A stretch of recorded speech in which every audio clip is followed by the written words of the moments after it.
Rank 1. Provisional Undercover Officer. Your legend arrives in pieces, because a real person does not arrive all at once. A real person accumulates.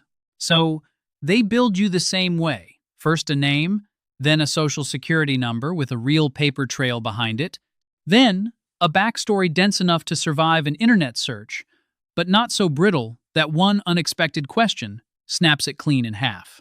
They give you a history. The life that fills that history, you will have to build yourself, one conversation at a time. In rooms where the wrong answer does not get you fired, it gets you buried. You are not walking into this blind.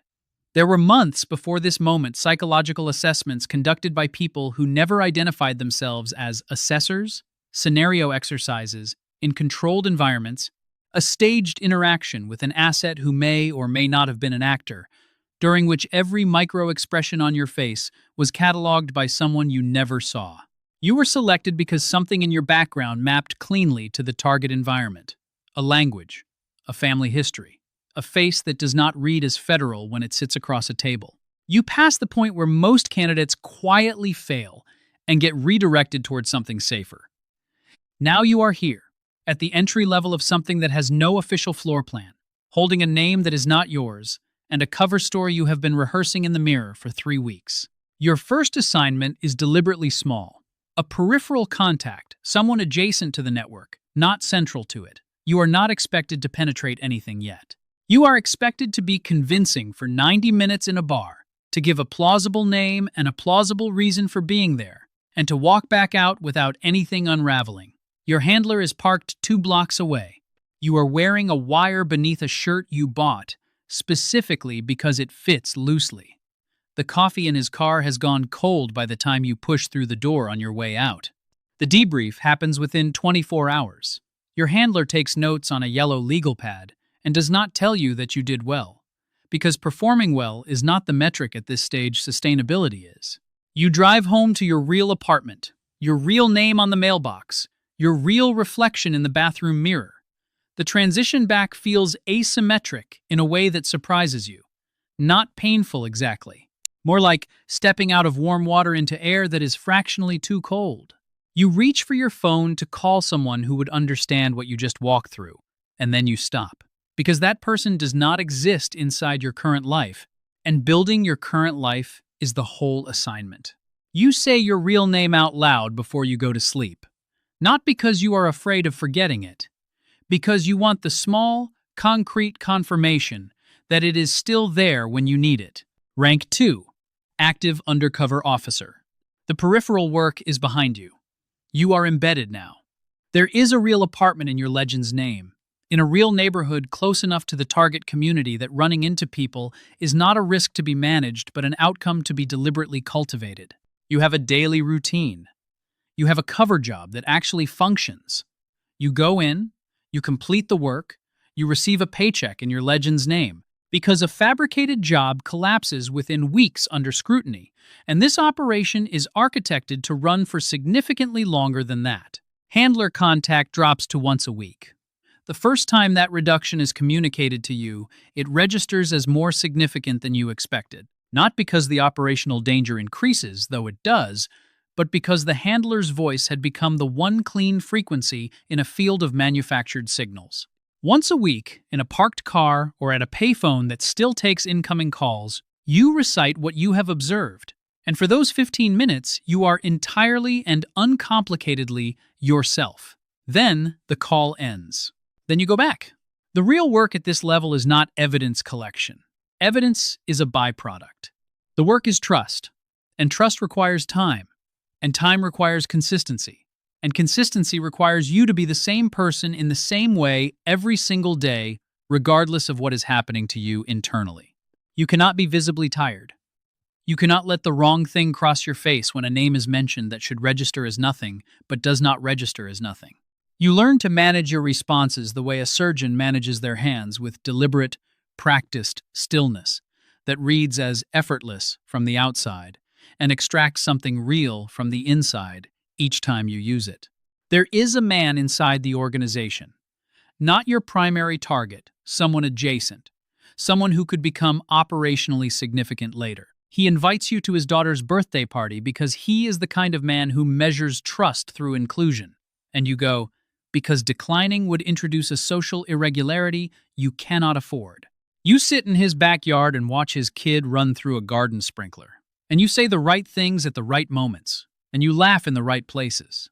And when you drive back to your legend's apartment that evening, some part of the afternoon stays with you in a way that you did not budget for. You log it in your report the next morning. You describe it as a successful relationship-building interaction. That description is accurate. It is also not the complete truth, and you are beginning to understand that the space between accurate and complete is precisely where this job lives and breathes. Rank 3. Deep cover operative. Contact windows narrow further. 2 weeks between calls, sometimes stretching longer. The operational reasoning is sound regularity generates pattern. Pattern generates vulnerability, and you accept the logic. Because you were trained to accept the Bureau's risk assessments over your own personal comfort. What the training did not simulate is what that silence actually feels like when it accumulates across weeks in an apartment that belongs to a name that is not yours, surrounded by relationships that are real in every functional dimension except the one that matters most. When 3 in the morning arrives and nothing in the room belongs to you. You are inside the organization now, not at its edge inside it. You know names. You know locations. You know about a warehouse on the south side of the city that functions as a logistics hub for an operation. The Bureau will need another full year to document completely. You know about a decision made 3 levels above you that resulted in something permanent happening to someone who is no longer available to confirm it. You know this not because anyone told you directly, but because you were trusted enough to be present in the room when the conversation happened. Presence is the intelligence at this level. Being included is the data point. Your legend has genuine weight by now. It has accumulated history. People who have known you long enough to have formed actual settled opinions, not first impressions, not provisional assessments, but fixed, reliable beliefs about who you are and what you represent, and whether you hold when things go wrong. Someone trusts you. Someone else respects your usefulness without fully trusting you, which in this particular world is often more valuable than trust. Someone owes you a concrete favor. You track these debts carefully, because in the environment you are operating inside, a debt is the cleanest available form of leverage. Your real name is something you think about differently than you used to, not something you have lost access to. More like something stored carefully in a room you visit less frequently than before, because the visit costs time and internal energy that the operation requires in other directions. You still say it in the morning before the day begins. The ritual has not stopped, but its texture has changed. What began as confirmation has become something closer to maintenance, a system check performed out of discipline rather than need. The Bureau evaluates your psychological condition twice a year. A woman with careful questions and a deliberately calm manner sits across from you and asks how you are managing the sustained dual identity requirements. You give her the answers that will keep you operational and in the field. She writes them onto a form. Both of you understand the transaction that is occurring. Neither of you names it directly, because naming it directly would require a conversation that the Bureau's operational timeline does not currently have room for, and you both know that too. Rank 4.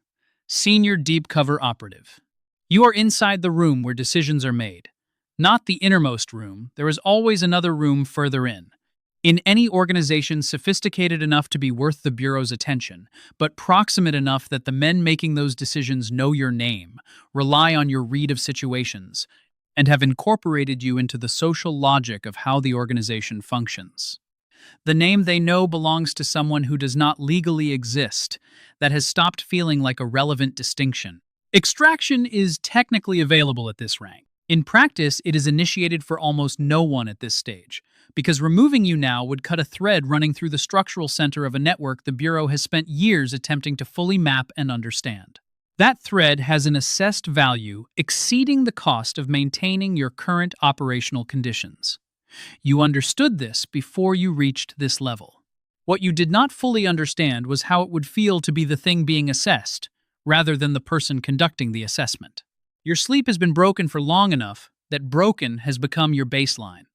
A mild tremor develops in your left hand, under elevated stress, noticeable only to you and only when no one else is present, because you have allocated significant internal resources to ensuring it stays private. You have developed a tell when you lie, a fractional hesitation that did not exist in your earlier years. And you compensate for it using a technique your original training never covered, because your original training did not anticipate this depth of sustained deception over this length of time against people. You have come to know this. Specifically, the compensation is effective. It is not the same as the tell being absent, and the difference between effective compensation and genuine absence is something you think about more than is probably useful. The moral structure of this rank does not resemble anything below it. At earlier levels you observed, you collected. You built relationships with enough operational detachment to know, at some functional level, that you were going to leave eventually. At this level, you are embedded in decisions. Not in direct harm, the Bureau's absolute limits have not shifted, but in the planning architecture surrounding outcomes. You are present for conversations that determine what happens next to people who are not present for those conversations. Your presence is not passive. It contributes. You have been told this is what the operation requires, and you believe it, and the belief is real. It is simply not as structurally load-bearing at midnight as it is at 9 in the morning when the reasoning is cleanest and the light is better. The people you are deceiving have become more concrete to you than the Bureau over the past year. Not more legitimate, more textured, more specific. Your handler is a careful voice on a degraded connection every several weeks. The man who sits across from you every Tuesday, with his exact way of setting a glass down and his precise logic for who deserves what outcome, is present in a way that a phone signal is not. You are managing the asymmetry. You are aware that you are managing it. The awareness and the management are not the same operation, and you feel the gap between them on certain days more than others. Rank Fem, Handler and Control Officer. The operation ends. Then, it does not end. The debrief runs for several days, inside a building that has no windows, which reminds you of the first room you ever sat in at the beginning of something you did not yet have the context to understand. There are commendations in formal language. There are internal reviews conducted with careful thoroughness. There are conversations about what your next role looks like, held in a tone that signals the decision has already been reached, because it has. What comes next is the other side of the table. You become the handler. You run other people through the specific progression you just completed. You make the contact window decisions. You determine when the silence between calls is operationally necessary and when it has become a liability.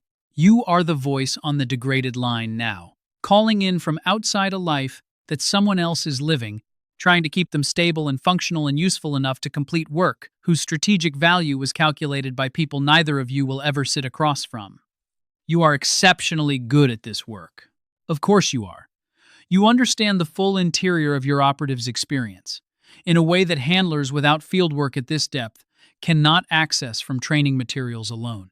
You hear when a weekly report is too composed, too clean, missing the specific texture of genuine difficulty. You detect the compression in someone's voice that indicates they are managing a development they have not yet decided to disclose. You know the quality of the silence between sentences after 18 months embedded? Because that silence once lived inside your own chest, and you learned its exact weight. Your real apartment is quiet, in a way that apartments in films about this work are never shown to be quiet. Not dramatically quiet, just ordinarily, persistently, unnarratively quiet. There are photographs on the wall that belong to you from before things became structurally complicated. A recognizable version of yourself appears in them. You look at these photographs occasionally with the detached analytical habit of someone attempting to reconstruct a sequence of events from limited physical evidence. The people who appear alongside you are still present in your life in a maintained, functional sense. The relationships continue. They require a translation effort now, a conversion between what can be said aloud and what actually occurred, and the effort is distributed across both sides of every conversation without either side naming it explicitly. Somewhere tonight there is a new operative inside a field department that belongs to a name that is not theirs. They have a routine, They have relationships built on months of consistent, careful performance. They said their real name this morning before the day started. Quietly, in the bathroom, the way you taught yourself to do at the very beginning. They are not entirely certain it still fits the same way it once did, and they have not yet decided whether that uncertainty is a warning sign or just the natural cost of doing this work at this level for this long.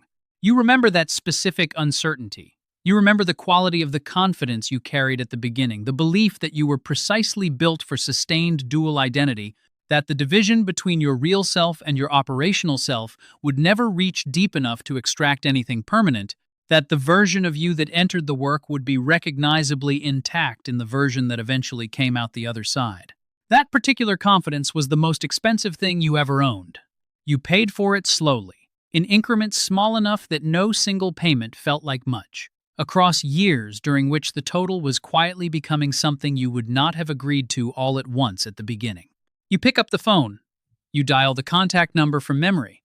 The line connects, and you hear breathing on the other end, controlled, careful, the specific breathing of someone who has learned to be very still in rooms full of people who must not know how still they are being. You say the words that open the channel.